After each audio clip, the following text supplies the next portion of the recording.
Galbūt tu gyveni kančioje ar gyvenimo dramoje, galbūt tu gyveni skausme, taigi šis video tuomet yra tau. Senolio išmintis sako, jei skauda, vadinasi gyveni. Ir mes tiesiogiai sujungiam skausmą su gyvenimu. Skausmą su tuo, kas pragyvena šį gyvenimą. Bet iš tiesų, ar taip yra? Kodėl vieniems skauda, o kitiems neskauda? Kodėl vieni žmonės gyvena besitęsiančiose dramose ir kančiose, o kiti ne? Pasižiūrėkim, iš kur tai kyla. Kas nori įrodyti, kad gyvena.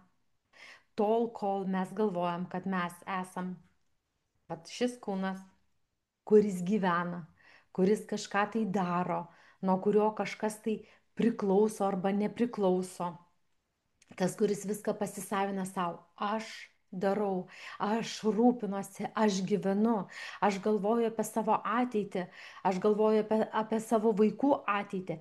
Tai reiškia, yra asmenybė, kur yra ego, kuris sako, aš darau juk, aš rūpinuosi. Ir tai nesibaigia kančia, todėl kad ten, kur tu galvoji, kad va tas esi, kas tu esi ir tu darai, va tame darime, tu visada lieki asmenybei. O asmenybė kas yra? Asmenybė yra tai, kuri gimė, kuri gyvena nuo to momento, nuo gimimo momento, visą gyvenimo istoriją, vaikystę, ten paauglystę, santykiai su tėvais, santykiai su draugais, va šitą visą istoriją ir visas tas skausmas, kuris vis tiek yra tavyje, tave tempia žemyn. Tu nesi tas, kuris gimė, tu nesi tas, kuris mirs. Ir kol jūs galvojat, kad aš gimiau, reiškia, aš turiu savo visada įrodyti, kad aš gyvenu. Ir tiesiogiai gyvenimas yra susijęs su kuo? Su jausmu ir emocija. Paprastai, kai jaučiam besąlyginę meilę, kai jaučiam ramybę, protui tai atrodo negyvenimas. Tu nustoji įrodinėti, kad tu gyveni. Todėl pasileidžia programos, tam tikros prisiminimai, kaip mes vadinam, ar ne, arba fantazijos, kurios nuveda į ateitį, kad kažkas tai bus. Ir ta kančia nesibaigia.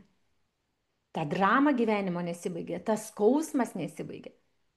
Jeigu jūs turit, sakykime, fizinį kažkokį tai skausmą ir jūs gyvena dar toj prizmėj, kad aš esu asmenybė, reiškia, aš esu asmenybė ir aš esu lygu ego, nes asmenybė ir yra ego, o ego esmė yra ne va tai tave apsaugoti nuo kažko, ko nėra, nuo ko tave apsaugoti.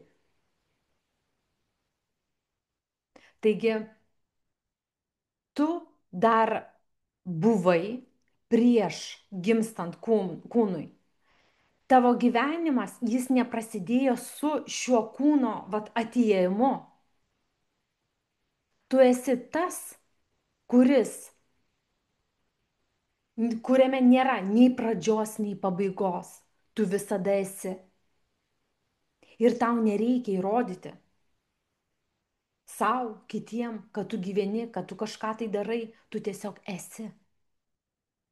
Jei tai skamba tau nesuprantamai, kviečiu prisijungti į kanalą Būtis erdvėje, kur mes šį mėnesį žvelgiam giliai į tiesą, įsileidžiam tiesą apie tai, kas yra asmenybė, kas yra ego ir kaip išeiti iš to rato, iš kančios rato, iš dramos rato ir įsileisti besąlyginę meilę. Tik pabudusioj sąmoniai yra ramybė ir besąlyginė meilė. Tai nėra amerikietiškų kalnelių, kuomet tu jauti, ups, kalnelis ir gyvenu kančioje, ups, dabar šiek tiek geriau. Nėra tų kalnelių. Jie kaip vandenyno bangos kartais sukyla, bet jos neveikia tavęs. Nes tu žinai, kad jei sukilo banga, tai didžiausias smūgis yra krante. Bet jei tu eini į gylį, į save, tu atrandi ten ramybę, nes vandenyno vidury visada yra ramiau nei krante.